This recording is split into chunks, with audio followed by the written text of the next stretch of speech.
2 மரம். ஓர் ஆற்றங்கரையில் 2 பெரிய மரம் இருந்தது. அந்த வழியாக வந்த ஒரு சிட்டுக்குருவி மரத்திடம் கேட்டது. மழை காலம் தொடங்க இருப்பதால் நானும் என் குஞ்சுகளும் வசிக்க கூடு கட்ட அனுமதிக்க முடியுமா என்றது. முதலில் இருந்த மரம் முடியாது என்றது. அடுத்த மரத்திடம் கேட்டது, அது அனுமதித்தது. குருவி கூடு கட்டி சந்தோஷமாக வாழ்ந்து கொண்டு இருந்த நேரம். அன்று பலத்த மழை ஆற்றில் வெள்ளம் வந்து முதல் மரத்தை அடித்து சென்றது.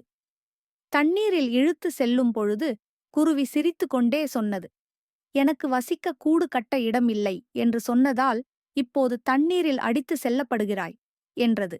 அதற்கு மரம் கூறிய பதில், எனக்கு தெரியும், நான் வழுவடைந்து விட்டேன்.